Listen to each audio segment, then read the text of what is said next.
প্রথমে নজর রাখবো আজকে 40টি তাজা সংবাদের দিকে। শুরুতেই শিরোনাম। বিধায়কদের মার্কশিট দ্রুত জনতার দুয়ারে প্রকল্পের সুবিধা পৌঁছতে বিধানসভায় স্পেশাল ক্লাস মুখ্যমন্ত্রীর। আবাস যোজনায় আবেদন এবার আরো সহজ, ঘরে বসে কিভাবে অ্যাপ্লাই করবেন জানুন। লোকসভায় তৃণমূলের নতুন ডেপুটি লিডার সৌগত রায়, অভিজ্ঞ সাংসদদের উপর আস্থা মমতার। ককরোচদের সমর্থন, সোমে দিল্লি যাচ্ছেন মমতা। বসেই খাওয়া যাবে মা ক্যান্টিনে, রেস্তোরাঁ অনুষ্ঠানের উদ্বৃত্ত খাবার বিলি দুস্থদের, বড় ঘোষণা অগ্নিমিত্রার। চক্রান্ত করে মুখ বন্ধ রাখা হচ্ছে, আমাকে বলতে দিন, বিধানসভার স্পিকারকে চিঠি লিখে সরব কুণাল ঘোষ। আপনি যেভাবে ছুটছেন আমি হয়তো পারিনি, বিধানসভায় অগ্নিমিত্রার ভূয়সী প্রশংসায় ফিরহাদ। কল্যাণকে সরালো এসএসসি, সওয়াল করবেন না আর কোনো মামলায়, নতুন দায়িত্বে কে? 2031 সালে সুদ সহ হিসেব নেওয়ার হুঁশিয়ারি, অভিষেকের বিরুদ্ধে দায়ের নতুন এফআইআর। এনসিপিআই সাংসদরা কি সরাসরি বিজেপিতে? সিদ্ধান্ত নিতে ধীরে চলো নীতিতে গেরুয়া শিবির। বিধায়কদের মার্কশিট দ্রুত জনতার দুয়ারে প্রকল্পে সুবিধা পৌঁছতে বিধানসভায় স্পেশাল ক্লাস মুখ্যমন্ত্রীর। কেন্দ্রের লিখিত আশ্বাস মিলছে, আন্দোলনকারীদের বিরুদ্ধে মামলা হবে না, সেই শর্তেই অনশন ভাঙলেন সোনম। ব্যারাকপুর থেকে বাবুঘাট পর্যন্ত চলবে ওয়াটার ট্যাক্সি, সড়কপথে যানজট এড়াতে এবার বড় বার্তা অর্জুনের। ডবল ইঞ্জিনের কিস্তিমাত, বদলের বঙ্গে তৈরি হবে 1000টি আদর্শ গ্রাম, অর্থ দেবে কেন্দ্র। কড়া নিরাপত্তা নির্বাচন কমিশন দপ্তরে, সিকিউরিটি অডিটের পথে লালবাজার। 125 দিনের কাজের নামে ফাঁকিবাজি বরদাস্ত নয়, এবার লোকেশন লক চালু করছে সরকার। 2 ছেলের পর ইডি দপ্তরে হাজিরা মদনের স্ত্রীর, পুরনিয়োগ দুর্নীতি মামলায় জিজ্ঞাসাবাদ। ট্রাক আটকে তোলাবাজি, 2 সরকারি কর্মীকে সাসপেন্ড করে শুভেন্দুর বার্তা, কেউ আইনের ঊর্ধ্বে নয়। বিপদে কি করবেন, সচেতনতার প্রচার, কর্মী সংকটের মস্ত চ্যালেঞ্জ নিয়ে পথে কলকাতা পুলিশের দুর্গারা। তৃণমূল আমলে হাজার হাজার কোটির কর ফাঁকি, সব দপ্তরকে লিকেজ রুখে রাজস্ব বাড়ানো চিঠি নবান্নর। কালীঘাটের বাড়ির নকশা তলব, অভিষেকের বাবা অমিত বন্দ্যোপাধ্যায়কে নথিসহ ডাকল কলকাতা পুরসভা। কাঠ নয় কংক্রিটের, ফেব্রুয়ারিতেই ফিরবে ঐতিহ্যবাহী হলং বাংলো, উদ্বোধন করতে পারেন মুখ্যমন্ত্রী। মহানায়ককে নিয়ে বড় সিদ্ধান্ত সরকারের, উত্তম মঞ্চের সংস্কার সহ একাধিক ঘোষণা মুখ্যমন্ত্রীর। জলজীবন মিশনে দুর্নীতি বরদাস্ত নয়, 15 দিনের মধ্যে এফআইআর ও গ্রেপ্তারির হুঁশিয়ারি মন্ত্রীর। শুক্রেও কেন্দ্রের আলোচনার প্রস্তাবে না, ধর্মেন্দ্রর ইস্তফার দাবিতে অনড় রাহুল, মুলতবি লোকসভার অধিবেশন। রাজ্যে ফের ইডি হানা, 7 সকালে পুরুলিয়ায় ব্যবসায়ীর বাড়িতে চলল অভিযান। লিভার সিরোসিস ঠেকাতে ঘরে ঘরে স্ক্রিনিং, উদ্যোগ স্বাস্থ্য দপ্তরের। 8 মাস পরে খুলল মহাদেও জুট মিল, কারখানার গেটে আবির খেলায় মাতলেন শ্রমিকরা। কলকাতা সহ দক্ষিণবঙ্গে দিনভর দফায় দফায় বৃষ্টির রবি থেকে উত্তরবঙ্গে নামবে চরম দুর্যোগ। ঘোষণা 24 ঘন্টার মধ্যে পদক্ষেপ, প্রশ্ন ফাঁস রুখতে মোদী সরকারের করা আইন পাস মন্ত্রিসভায়। অনুমতি ছাড়া সোশ্যাল মিডিয়ায় শেয়ার করা যাবে না শুনানির ভিডিও, কড়া নিষেধাজ্ঞা সুপ্রিম কোর্টের। কোটি কোটি টাকা সোনা নিয়ে রাস্তায় সন্দেহজনকভাবে ঘোরাঘুরি, খাস কলকাতায় গ্রেপ্তার ভিন রাজ্যের 2 যুবক। রাজ্যের মুখ্য সচিব পদে 6 মাস মেয়াদ বাড়ল মনোজ অগরওয়ালের, নবান্নের প্রস্তাবে সাই কেন্দ্রের। 30 কোটি দুর্নীতি নজরে 6 পুরসভা, তৎপর অর্থ দপ্তর। বেপাত্তা পুরপ্রধান, পানিহাটি পুরসভাকে শোকজ, প্রশাসক নিয়োগের সিদ্ধান্ত রাজ্যের। নিয়ম ভাঙলেই কড়া পদক্ষেপ, পশ্চিম মেদিনীপুর জেলা জুড়ে অভিযান পুলিশের। টানা নিম্নচাপে মাথায় হাত, দীঘার মৎস্যজীবীদের অমিল মাছ। যন্তর মন্তরের আঁচ কলকাতায়, আন্দোলনকারী ও পুলিশের সংঘর্ষে উত্তপ্ত ধর্মতলা। পালাবদলের পরে ফের জমজমাট টলিউড, ঢল দেশি বিদেশি শুটিংয়ের। শ্রমিকদের রেকর্ড নেই, নকশাতেও ত্রুটি, তারাতলা বিপর্যয়ের রিপোর্টে একাধিক গাফিলতির খোঁজ। প্রিয় দর্শক, এবার আসছি বিস্তারিত খবরে। বাংলায় নতুন সরকার গঠন হয়েছে প্রায় 3 মাস হতে চলল। এই সময়কালে কোনো বিধায়কদের পারফরমেন্স কেমন, জনপ্রতিনিধি হিসেবে কে কতখানি গুরুদায়িত্ব পালন করেছেন, তার ভিত্তিতেই এবার মূল্যায়ন হবে বিধানসভায়। বিধানসভার বাজেট অধিবেশনে মন্ত্রী ও বিধায়কদের মার্কশিট দেবেন মুখ্যমন্ত্রী। শুধু তাই নয়, অধিবেশন শুরুর আগে বিধায়কদের 1 ঘন্টার স্পেশাল ক্লাস নেবেন শুভেন্দু অধিকারী। সূত্রের খবর, বাংলার বিজেপির নির্বাচনী সংকল্পপত্র এবং বাজেটে ঘোষিত প্রকল্পগুলি কিভাবে মানুষের কাছে পৌঁছে দিতে হবে, তার জন্য বিধায়কদের কি কি করণীয়, সে বিষয়ে যাবতীয় রূপরেখা বাতলে দেবেন মুখ্যমন্ত্রী। প্রসঙ্গত, ডবল ইঞ্জিন সরকারের আমলে ঐতিহাসিক বাজেটের সাক্ষী থেকেছে বাংলা। রাজ্যে পরিবর্তনের ঝড় তুলতে একরাশ পরিকল্পনা। প্রধানমন্ত্রী নরেন্দ্র মোদীর মার্গদর্শনে 2026-27 অর্থবর্ষের বঙ্গ বাজেটে একাধিক প্রস্তাব পেশ করেছে শুভেন্দু অধিকারীর নেতৃত্বাধীন সরকার। কিন্তু তা শুধু খাতায় কলমে নয়, সরকারি প্রকল্পের বাস্তবায়ন এবং আমজনতা দুয়ারে সরকারি প্রকল্পের সুবিধা পৌঁছে দিতে এবার নিজেই হেডমাস্টার হয়ে বিধায়কদের পাঠ দেবেন খোদ মুখ্যমন্ত্রী। উল্লেখ্য, পূর্বতন সরকারের আমলে কেন্দ্রের অধিকাংশ প্রকল্পই লাল কার্ড দেখেছে বাংলা। স্বাভাবিকভাবেই কেন্দ্রীয় যোজনাগুলির সুবিধা থেকেও বঞ্চিত থেকেছেন বাংলার মানুষ। কিন্তু এবার ডবল ইঞ্জিন সরকারের ঐতিহাসিক বাজেটে ঢালাও প্রতিশ্রুতি দেওয়া হয়েছে। নির্বাচনী সংকল্পপত্রে ঘোষণা অনুযায়ী যে প্রকল্পগুলি এবার বাস্তবায়ন করা হয়েছে, সেগুলির সুবিধা কি আদৌ পাচ্ছেন বাংলার মানুষ, তার খোঁজ নিতে হবে সংশ্লিষ্ট এলাকার বিধায়কদেরই। সূত্রের খবর, প্রকল্প বাস্তবায়ন করতে গিয়ে কোথায় কোথায় কি কি সমস্যা, প্রকল্প বাস্তবায়নে মন্ত্রী বিধায়কদের কি ভূমিকা নিতে হবে, সে সম্পর্কে আগাগোড়া বুঝিয়ে দিতে বিধানসভায় নৈসাদ আলী কক্ষে বিজেপি বিধায়কদের জরুরি বৈঠক ডাকেন মুখ্যমন্ত্রী শুভেন্দু অধিকারী। নির্বাচনী সংকল্পপত্র অনুযায়ী কেন্দ্র ও রাজ্যের সরকারি প্রকল্প ঘরে ঘরে পৌঁছে দিতে আগামী 8 মাস কি কি করবেন দলীয় বিধায়করা, সেই নিয়ে কাল 1 ঘন্টার ক্লাসে গাইডলাইন দেবেন মুখ্যমন্ত্রী। বাংলায় নতুন সরকারের প্রশাসনিক প্রধান হিসেবে দায়িত্ব গ্রহণের পরেই একের পর এক মাস্টার স্ট্রোক দিয়ে গেছেন শুভেন্দু অধিকারী। অভিভাবক হিসেবে বাংলার মানুষের পাশে থাকার আশ্বাস যে কেবল কথার কথা নয়, এবার তাও বুঝিয়ে দিচ্ছেন তিনি। তাই সরকারি প্রকল্প বাস্তবায়নেই শেষ নয়, সেই প্রকল্পের সুবিধা থেকে যাতে কোনো মানুষ বঞ্চিত না হন, সেই দায়িত্ব নিজের কাঁধে তুলে নিচ্ছেন মুখ্যমন্ত্রী। সূত্রের খবর, শুভেন্দুর নির্দেশের পরেই আমজনতার সুবিধার্থেই মানুষের দুয়ারে পৌঁছে যেতে পারেন খোদ শাসক দলের বিধায়করা। আবাস যোজনায় আবেদনের জন্য ছোটাছুটি করতে হবে না, এখন চাইলে বাড়ি বসে আবেদন করা যাবে। শুধু মোবাইলে ডাউনলোড করতে হবে আওয়াজ প্লাস 2022 ও আধার ফেস আরডি অ্যাপ। প্রধানমন্ত্রী আবাস যোজনা নিয়ে আগে সরকারের আমলে বহু দুর্নীতির অভিযোগ শোনা যেত, তবে পালাবদলের পর স্বচ্ছতার মাধ্যমে যোগ্য উপভোক্তাদের এই সরকারি প্রকল্পের সুবিধা পৌঁছে দেওয়া হবে বলে জানিয়েছে নতুন রাজ্য সরকার। আবেদনকারীরা চাইলে ঘরে বসেই আবাস যোজনার জন্য আবেদন জানাতে পারবেন। কেন্দ্রীয় সরকারের তরফে আবাস যোজনায় অনলাইন আবেদনের ব্যবস্থা করা হয়েছে। এর জন্য প্রথমে গুগল প্লে স্টোর থেকে আবাস প্লাস 2024 অ্যাপটি ডাউনলোড করতে হবে। ইনস্টল হয়ে যাওয়ার পর অ্যাপে ঢুকে নিজের পছন্দের ভাষা নির্বাচন করে নিতে হবে। এরপর সব অনলাইন সার্ভিসের জন্য কিছু অনুমতি চাওয়া হবে, সেগুলি নিতে হবে। পরবর্তী ধাপে আবেদনকারীর আধার নম্বর চাওয়া হবে, তবে তার আগে মোবাইলে আধার ফেস আরডি অ্যাপটি ডাউনলোড করতে হবে। আবেদনকারীর আধার কার্ডে দেওয়া ছবির সঙ্গে যাচাইয়ের জন্য এই অ্যাপ দরকার হয়। এরপর যথাযথ তথ্য দিয়ে অনলাইনে আবেদন করতে হবে। আবাস প্লাস 2024 অ্যাপের মাধ্যমে আবেদনের পর স্থানীয় পঞ্চায়েত অফিস থেকে ভেরিফিকেশন করা হবে। আবেদনকারী আদৌ এই সরকারি প্রকল্পের সুবিধা পাওয়ার যোগ্য কিনা তা যাচাই করা হবে। যোগ্য হলে আবেদন গ্রহণ করবে সংশ্লিষ্ট দপ্তর, না হলে বাতিল করে দেওয়া হবে। পিএম আবাস যোজনা আবেদনের জন্য আগামী 15 আগস্ট অবধি সময় রয়েছে। ইচ্ছুক আবেদনকারীদের এই সময়কালের মধ্যে আবেদন করে ফেলতে হবে। যারা অ্যাপের মাধ্যমে আবেদন করতে আগ্রহী নন, তারা পঞ্চায়েত অফিসে গিয়েও আবেদন করতে পারেন। এদিকে সম্প্রতি আবাস যোজনা নিয়ে বড় ঘোষণা করেছেন মুখ্যমন্ত্রী শুভেন্দু অধিকারী। তিনি জানান, আবাস যোজনার ভেরিফিকেশন তথা তালিকা তৈরির সময়সীমা 20 জুলাই থেকে বাড়িয়ে 15 আগস্ট অবধি করা হচ্ছে। একই সঙ্গে বলেন, তালিকা তৈরির আগেই এই প্রকল্পে 1 লক্ষ বাড়ির অনুমোদন দিয়েছে কেন্দ্রীয় সরকার। লোকসভায় তৃণমূল কংগ্রেস সংসদীয় দলের নতুন উপদলনেতা পদে নিযুক্ত হলেন প্রবীণ সাংসদ অধ্যাপক সৌগত রায়।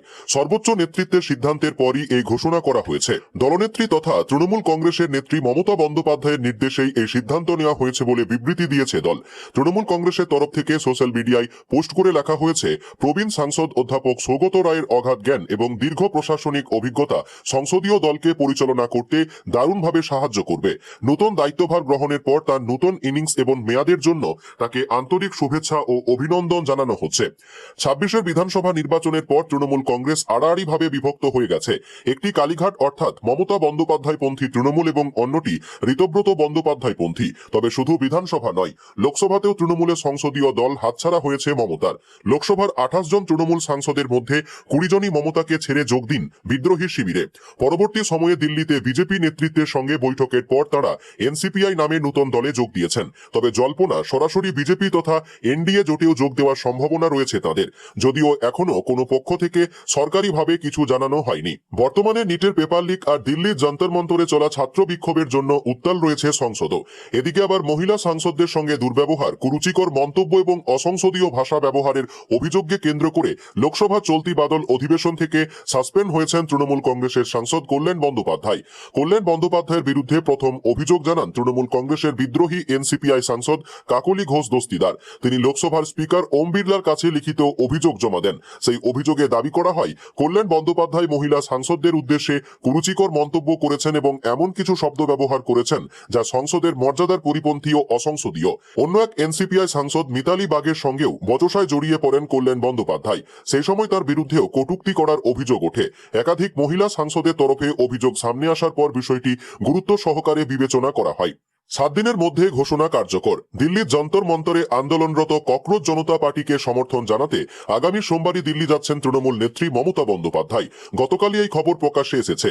এর আগে গত মঙ্গলবার 21শে জুলাইয়ের মঞ্চ থেকেই তৃণমূল নেত্রী জানিয়েছিলেন প্রয়োজনে তিনি দিল্লি গিয়ে ককরোচ পার্টির সঙ্গে যোগ দেবেন। সেই মতো আগামী সোমবার তিনি দিল্লি গিয়ে আরসোলাদের আন্দোলনে যোগ দেবেন। দিনকুড়ি ধরে দিল্লির যন্তর মন্তরে অবস্থান বিক্ষোভে বসেছে ছাত্র যুবদের রাজনৈতিক সংঘর্ষবিহীন ককরোচ জনতা পার্টি। তার আগে অবশ্য তাদের এই রাস্তা দেখিয়েছিলেন শিক্ষাবিদ তথা সমাজকর্মী লাদাখের সোনম ওয়াংচুক। টানা 26 দিন অনশনের পর বৃহস্পতিবার গভীর রাতে গুরুগ্রামের হাসপাতালে গিয়ে তার স্যুপ খাইয়ে অনশন ভাঙান দুই কেন্দ্রীয় মন্ত্রী জেপি নাড্ডা এবং জিতেন্দ্র সিং। সরকারকে একাধিক শর্তের বিনিময়ে সোনম অনশন তুলে নিয়েছেন। গতকাল ককরোচদের তরফে দুই প্রতিনিধি নাড্ডার সঙ্গে দেখা করে নিজেদের দাবিপত্র তুলে দেন। নিট কেলেঙ্কারির জেরে তারা শিক্ষামন্ত্রী ধর্মেন্দ্র প্রধানের ইস্তফার জন্য সময় বেঁধে দিয়েছেন। দিল্লিতে যখন ছাত্রদের আন্দোলনে পুলিশি অ্যাকশন চলছে, ঠিক সেই সময় তৃণমূল নেত্রী জাতীয় স্তরের ওই আন্দোলনের প্রতি সমর্থন জানিয়ে বলেছিলেন তিনিও দরকারে ককরোচ পার্টির আন্দোলনে সামিল হবেন। শুক্রবার কলকাতাতেও আরসোলাদের জন্য সংহতি জানিয়ে বাম ছাত্র সংগঠনের মিছিলে ব্যাপক সমাবেশ হয়। ধর্মতলায় মিছিল শেষে অবস্থান বিক্ষোভ থেকে পুলিশকে আক্রমণের অভিযোগেও অশান্তি হয়। শহরের বুকে ককরোচ পার্টির সমর্থনে এত সাড়া দেখে উৎসাহিত হন কেউ কেউ। এমনই সময় মমতা জানিয়েছেন তিনি সোমবারই দিল্লি যাচ্ছেন যন্তর মন্তরে আন্দোলনে যোগ দিতে। শহরে খাদ্য বন্টন ব্যবস্থা নিয়ে বড়সড় সিদ্ধান্তের ঘোষণা করলেন পুর ও নগর উন্নয়ন মন্ত্রী অগ্নিমিত্রা পাল। আর দাঁড়িয়ে নয়, এবার থেকে রেস্তোরাঁর আদলে মা আহারে বসেই খেতে পারবেন সকলে। তার জন্য আলাদা খরচ নয়, একই দামে খাবার পাবেন তারা। এছাড়াও বিভিন্ন সামাজিক অনুষ্ঠানে উদ্বৃত্ত খাবার পুনর্ব্যবহার নিয়েও বিকল্প ব্যবস্থা করতে চলেছে পুরসভা। ওইসব খাবার সংগ্রহ করে রাতে স্টোরে রাখা হবে। পরদিন সেই খাবারের গুণমান পরীক্ষা করবেন পুরসভার ফুড সেফটি অফিসাররা। এরপর তা বিলিয়ে দেওয়া হবে দুস্থদের মধ্যে। দ্রুতই এই কাজ শুরু হবে। গতকাল বিধানসভায় পুরো বাজেট সংক্রান্ত আলোচনায় এই দুটি বড় সিদ্ধান্তের কথা ঘোষণা করেছেন পুরমন্ত্রী অগ্নিমিত্রা পাল। রাজ্যে মোট 390টি মা আহার রয়েছে। এখানে মাত্র 5 টাকার বিনিময়ে ভরপেট খাবার পাওয়া যায়। বিজেপির সরকার ক্ষমতায় আসার পর মা আহারের পরিকাঠামো আরো উন্নত হয়েছে। এখন 5 থেকে 15 টাকার মধ্যে এখানে মাছ ভাতও পাওয়া যায়। এবার গ্রাহকদের সুবিধায় আরো এক ভালো সিদ্ধান্ত নেওয়া হয়েছে। গতকাল বিধানসভায় পুরো বাজেট সংক্রান্ত আলোচনায় মন্ত্রী অগ্নিমিত্রা পাল জানালেন এতদিন মা আহার থেকে খাবার নিয়ে চলে যেতে হতো অথবা রাস্তায় দাঁড়িয়ে খেতে হতো। এবার রেস্তোরাঁর আদলে এখানে বসেই খাওয়া যাবে। সে ব্যবস্থা করা হচ্ছে। রাজ্যের বিভিন্ন হাসপাতালের আশেপাশে মা আহারের সংখ্যা অন্তত 100। রোগীর পরিবারের সদস্য ছাড়াও কর্মী, পথচারী সব মিলিয়ে ফি দিন অন্তত 85,000 মানুষ মা আহার থেকে খাবার খান। মাসে এই সংখ্যা কমপক্ষে 26,000। এবার তারা সকলেই বসে খেতে পারবেন। এছাড়াও এদিনের পুরো বাজেট আলোচনায় আরো একটি প্রশংসনীয় সিদ্ধান্তের কথা জানিয়েছেন অগ্নিমিত্রা পাল। এবার থেকে বিভিন্ন রেস্তোরাঁ, হোটেল ও বিভিন্ন সামাজিক অনুষ্ঠানগুলিতে থেকে উদ্বৃত্ত খাবার ফেলে দেওয়া নয়, তা পুরসভার অফিসাররা সংগ্রহ করবেন। সেই খাবার রাতে রাখা হবে কোনো কোল্ড স্টোরেজে। সকালে সেই খাবার প্রক্রিয়াকরণের পর তার গুণমান যাচাই হবে। তারপর তা বিলিয়ে দেওয়া হবে দরিদ্র সীমার নিচে থাকা মানুষজনের মধ্যে, যাতে তারাও ভালো খাবার খেতে পারেন। খুব দ্রুতই এসব সিদ্ধান্ত কার্যকর হবে বলে জানিয়েছেন অগ্নিমিত্রা। এর জন্য আলাদা করে কোল্ড চেন তৈরির কাজও হবে। বিধানসভায় বারবার বলা সুযোগ কেড়ে নেওয়া এবং চক্রান্ত করে নাম কেটে দেওয়ার অভিযোগে এবার সরাসরি স্পিকারের দরজায় পৌঁছলেন তৃণমূল বিধায়ক কুণাল ঘোষ। অধিবেশন কক্ষে নিজের ক্ষোভ উগড়ে দেওয়ার পর বিধানসভার অধ্যক্ষকেও চিঠি পাঠালেন বেলেঘাটার বিধায়ক। চিঠিতে তিনি জানিয়েছেন বিধানসভায় চক্রান্ত করে তার মুখ বন্ধ রাখার যে চেষ্টা চলছে, অধ্যক্ষ যেন হস্তক্ষেপ করে তাকে বলা সুযোগ করে দেন। চিঠিতে অন্তত স্পষ্ট ভাষায় কুণাল ঘোষ লিখেছেন, শ্রদ্ধেয় মহাশয়, আপনার নিযুক্ত বিরোধী মুখ্য সচেতক এবং সংশ্লিষ্ট কেউ চক্রান্ত করে আমাকে বলতে দিচ্ছেন না। আমার নাম গেলেও তা কেটে নেওয়া হচ্ছে। আমি এর বিরোধিতা করেছি। আজ পুর ও নগর উন্নয়ন বাজেট বিতর্কেও আমার নাম দেওয়া হয়েছে। আমি বলতে চাই, ওরা বলতে না দিলেও আপনি অধ্যক্ষ হিসেবে আমাকে সুযোগ দিন। চিঠির পাশাপাশি বিধানসভার প্রেস কর্নারে দাঁড়িয়েও ক্ষোভ উগড়ে দেন কুণাল। নিজের সাংবাদিক জীবনের অভিজ্ঞতার কথা টেনে তিনি আরো যোগ করেন, 90 সাল থেকে সাংবাদিক হিসেবে বিধানসভায় আসছি, এখন আমি নাকি গলার কাঁটা। আমি অধ্যক্ষ বা হাউস কাউকেই অপমান করিনি। অধ্যক্ষের চেয়ারকে সম্মান জানিয়েই আবার চিঠি দিয়েছি, যাতে বলার সুযোগ দেওয়া হয়। আসলে সরকার চাইছে নির্বিষ বিরোধী। মমতা বন্দ্যোপাধ্যায়ের নেতৃত্বে আমাদের বেঞ্চটাই আসল বিরোধী। আমরা মানুষের কথা বলছি বলেই এত সমস্যা। ভোটে হারাতে পারিনি, এখন বিধায়ক পদ খাওয়ার চেষ্টা চলছে। তবে স্পিকারের কাছে কুণালের আবেদন এবং চিঠির পরেও বজায় রইল একই ছবি। শুক্রবার পুর এবং নগর উন্নয়ন দপ্তরের বাজেট পেশ ও আলোচনা হলেও বক্তাদের যে চূড়ান্ত তালিকা প্রকাশ করা হয় তাতে কুণাল ঘোষের ঠাঁই হয়নি। শুধু কুণালই নন, বাজেট আলোচনার সেই তালিকায় স্থান পাননি কালীঘাট শিবিরের কোনো তৃণমূল বিধায়কই। পুর নগর উন্নয়ন দপ্তরে বাজেট আলোচনার বক্তব্য রাখতে গিয়ে বিজেপি নেত্রী তথা বর্তমান পুরমন্ত্রী অগ্নিমিত্রা পালের প্রশংসায় পঞ্চমুখ হলেন প্রাক্তন পুরমন্ত্রী ফিরহাদ হাকিম। সদ্য দপ্তর পাওয়ার পর অগ্নিমিত্রা যেভাবে কাজ করছেন তার ভূয়সী প্রশংসা শোনা গেল ফিরহাদের গলায়। বাজেট অধিবেশনে মন্ত্রীর কাজ প্রসঙ্গে ফিরহাদ হাকিম এদিন খোলাখুলি স্বীকার করে নেন, মাত্র 2.5 মাস আপনি সময় পেয়েছেন। এর মধ্যে আপনি যেভাবে চারিদিকে দৌড়াচ্ছেন আমি হয়তো তা পারিনি। যেভাবে সকাল সন্ধ্যায় বিভিন্ন জায়গায় পৌঁছে যাচ্ছেন আমি হয়তো সেটা করতে পারিনি, এটা আমি স্বীকার করছি। বিধানসভায় বক্তব্য রাখার সময় ফিরহাদ যখন বিজেপি নেত্রীর প্রশংসায় পঞ্চমুখ, ঠিক তখনই তার দিকে টিপ্পনী কাটেন তথ্য ও সংস্কৃতি মন্ত্রী পূর্ণিমা চক্রবর্তী। সহকর্মীর কটাক্ষ শুনে নিজের বক্তব্য থামিয়ে ববি হাকিম তার দিকে তাকিয়ে রসিকতার সুরেই বলেন, আমি আপনাদের সমর্থন করে বলবার চেষ্টা করছি আর আপনি আমাকে জোর করে বিরোধী বানাবার চেষ্টা করছেন। রাজনৈতিক পরিবর্তন এবং সময়ের নিয়ম তুলে ধরে ফিরহাদ আরো যোগ করেন, বামেরা যখন 77 সালে ক্ষমতায় এসেছিল তখন তারা 75 থেকে 77 সালে কংগ্রেস শাসন নিয়ে সমালোচনা করেছিল। আমরা যখন 2011 সালে ক্ষমতায় আসি তখন বামেদের 34 বছরকে আক্রমণ করেছি। আপনারাও যেদিন চলে যাবেন ঠিক তখন শাসক বেঞ্চ থেকে আওয়াজ ওঠে, আমরা 50 বছর থাকব। জবাবে মৃদু হেসে ববি হাকিম বলেন, 50 বছর কেন, আপনারা 100, 200 বা 500 বছর পর্যন্ত থাকতে পারেন, কিন্তু কালের নিয়মে একদিন তো সরতেই হবে। তখন আপনাদের কাজ নিয়ে পরবর্তী প্রজন্ম সমালোচনা করবে। শুভেন্দু অধিকারী বা অগ্নিমিত্রা পালের নেতৃত্বে আমার শহর যদি ভালো হয় তবে তো আমি গর্বিতই হব। শহরের অন্যতম বড় সমস্যা জলাভূমি বোঝানো নিয়ে বর্তমান মন্ত্রীকে বিশেষ পরামর্শ ও অনুরোধ জানান ববি হাকিম। তিনি বলেন, পুরনো ইমারতের ভাঙা অংশ ফেলে বেআইনিভাবে জলাভূমি বোঝানো হচ্ছে, এটা পুলিশের সাহায্য নিয়ে শক্ত হাতে বন্ধ করা উচিত। আমিও আমার সময় অনেক চেষ্টা করেছি, আপনি যেভাবে ছুটছেন আপনি পারবেন এটা বন্ধ করতে। প্রাক্তন পুরমন্ত্রীর মুখে প্রশংসা শুনে অবশ্য চুপ থাকেননি অগ্নিমিত্রা পালও। তিনি পাল্টা বলেন, প্রাক্তন মন্ত্রী নিজেই স্বীকার করে নিচ্ছেন যে আমি সারাদিন ধরে শহরের জন্য চেষ্টা করে যাচ্ছি। তবে ফিরহাদ হাকিমকে কটাক্ষ করতেও ছাড়েননি বর্তমান পুরমন্ত্রী। ববি হাকিমকে বিধে অগ্নিমিত্রার প্রশ্ন, 15 বছর ক্ষমতায় থেকেও কেন আপনারা এই সমস্যাগুলোর সুনির্দিষ্ট সমাধান করতে পারলেন না? জমা জল আর নিকাশি ব্যবস্থার জন্য বরাদ্দ সব টাকা গেল কোথায়? কেন শুধু প্রভাবশালী মন্ত্রী নেতাদের পুরসভার জন্যই বাজেট বরাদ্দ হতো? বিজেপির রাজত্বে এই পক্ষপাতিত্ব আর চলবে না। বাজেটের আলোচনায় সৌন্দর্যায়ন, আবর্জনা মুক্ত পরিবেশ এবং নাগরিক পরিষেবা উন্নত করতে একগুচ্ছ নজিরবিহীন সিদ্ধান্ত ঘোষণা করা হয়েছে।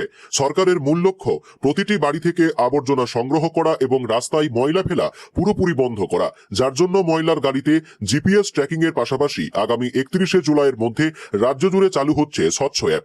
পরিবেশ বান্ধব উপায়ে আবর্জনা কমাতে বাজার ও মন্দিরের ব্যবহৃত ফুল থেকে ধূপকাঠি ও আবির তৈরি এবং পুকুরের 50% কচুরিপানা দিয়ে হস্তশিল্প বানানোর পরিকল্পনা নেওয়া হয়েছে, যা কর্মসংস্থানের নতুন দিশা দেখাবে।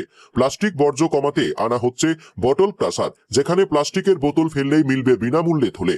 সংগৃহীত সেই প্লাস্টিক ব্যবহার করা হবে জামাকাপড় ও রাস্তা তৈরিতে।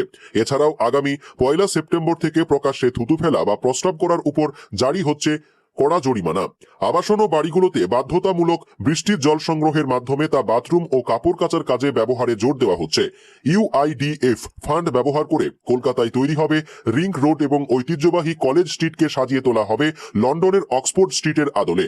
একই সঙ্গে সাধারণ মানুষের সুবিধার জন্য মা আহার প্রকল্পে যুক্ত হচ্ছে ডিম, মাছ ও নিরামিষ পদ, মিলবে বসে খাওয়ার সুব্যবস্থা। অন্যদিকে নগর পরিষেবা ও প্রশাসনিক ব্যবস্থায় স্বচ্ছতা আনতে নেওয়া হয়েছে একাধিক কঠোর পদক্ষেপ।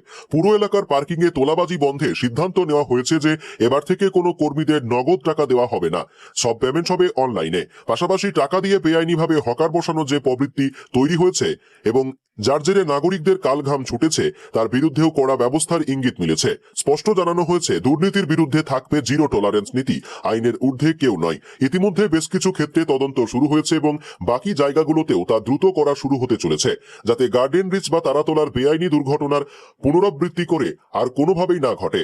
আইনজীবী বদলে ফেলল স্কুল সার্ভিস কমিশন। এসএসসির গুরুত্বপূর্ণ মামলার আগে সরিয়ে দেওয়া হলো আইনজীবী কল্যাণ বন্দ্যোপাধ্যায়কে। তিনি আর এসএসসির কোনো মামলার সওয়াল করবেন না। কল্যাণের জায়গায় আইনজীবী ইন্দ্রনীল রায়কে নিয়োগ করা হয়েছে। তার সঙ্গে জুনিয়র হিসেবে কাজ করবেন আইনজীবী সুনীত রায়। গতকাল কলকাতা হাইকোর্টে এসএসসির মেয়াদ উত্তীর্ণ প্যানেল সংক্রান্ত একটি মামলা শুনানি ছিল। তার আগে বৃহস্পতিবার রাতে আইনজীবী কল্যাণকে দায়িত্ব থেকে সরিয়ে দিল এসএসসি। এবার থেকে নতুন নিযুক্ত আইনজীবীরা এসএসসির সব মামলায় সওয়াল করবেন। চলতি মাসে এসএসসির নতুন চেয়ারম্যান নিযুক্ত হন আইএএস আধিকারিক দুষ্মন্ত নাড়িওয়ালা। তিনি এসএসসি আইনজীবী বদলের সিদ্ধান্ত নিয়েছেন। উল্লেখ্য, বিধানসভা নির্বাচনের আগে রাজ্যের মুখ্য সচিব ছিলেন দুষ্মন্ত, পরে রাজ্যের মুখ্য সচিব করা হয় মনোজ আগরওয়ালকে। তারপর দুষ্মন্তকে দিল্লিতে রেসিডেন্ট কমিশনারের দায়িত্ব দেওয়া হয়। এর পাশাপাশি এসএসসি চেয়ারম্যানের দায়িত্ব সামলেছেন তিনি। এর আগেও এসএসসি বহু মামলায় সওয়াল করেছেন কল্যাণ। তবে ভোটের পর থেকে তাকে আর এসএসসির কোনো মামলায় আদালতে সওয়াল করতে দেখা যাচ্ছিল না। এসএসসির বিরুদ্ধে শিক্ষক ও শিক্ষাকর্মী নিয়োগে দুর্নীতির অভিযোগে একাধিক মামলা চলছে। এর মধ্যে শুক্রবার কলকাতা হাইকোর্টে মেয়াদ উত্তীর্ণ প্যানেল সংক্রান্ত একটি মামলা শুনানি ছিল। এই মামলার কল্যাণের বদলে সওয়াল করবেন ইন্দ্রনীল ও সুনীত। আরও বিপাকে কালীঘাট তৃণমূলের সেনাপতি অভিষেক বন্দ্যোপাধ্যায়। এবার 2031 সালে সুদসহ হিসেব নেওয়ার হুঁশিয়ারি দিয়ে নতুন করে আইনি জটে জড়ালেন তিনি। জানা যাচ্ছে, বিধাননগর কমিশনারেটের সাইবার ক্রাইম বিভাগে অভিষেকের বিরুদ্ধে একাধিক ধারায় মামলা করেছেন রাজীব সরকার নামে এক যুবক। বিতর্কিত মন্তব্যের ভিডিওর ভিত্তিতে তদন্ত শুরু করেছে পুলিশ। বিষয়টা ঠিক কি? সম্প্রতি বেআইনি নির্মাণের অভিযোগে অভিষেক বন্দ্যোপাধ্যায়ের আমতলার কার্যালয়ে চলে বুলডোজার। ঘটনা দিনই সাংবাদিকদের মুখোমুখি হয়ে রাজ্যকে তোপ দাগেন তিনি। বলেন, এই বিল্ডিং এর প্ল্যান সহ যা বৈধ নথি প্রয়োজন সব রয়েছে। তা সত্ত্বেও স্রেফ ক্ষমতা দেখাতে অনেক কিছুই করা হচ্ছে। তবে মনে রাখবেন, সব ক্রিয়ার প্রতিক্রিয়া রয়েছে। এরপরও আরো এক ধাপ এগিয়ে তিনি বলেন, বেঁচে থাকলে 2031 সালে সুদসহ সব ফিরিয়ে দেব। এই মন্তব্য আদতে হুমকি বলে দাবি করে এবার অভিষেকের বিরুদ্ধে নতুন করে এফআইআর দায়ের হয়েছে। নিয়োগ দুর্নীতি, কয়লাবালি পাচার তো ছিলই, পালাবদলের পর সেবাশ্রয়ে দুর্নীতি, সইজাল কাণ্ড, ডিজে মন্তব্য সহ একাধিক মামলায় জর্জরিত হয়ে গিয়েছেন অভিষেক। রাজ্যের একাধিক থানায় অভিযোগ রয়েছে তার বিরুদ্ধে। সিআইডি, রাজ্য পুলিশের জিজ্ঞাসাবাদের মুখোমুখি হতে হচ্ছে তাকে। এবার সেই তালিকায় জুড়ল নয়া মামলা।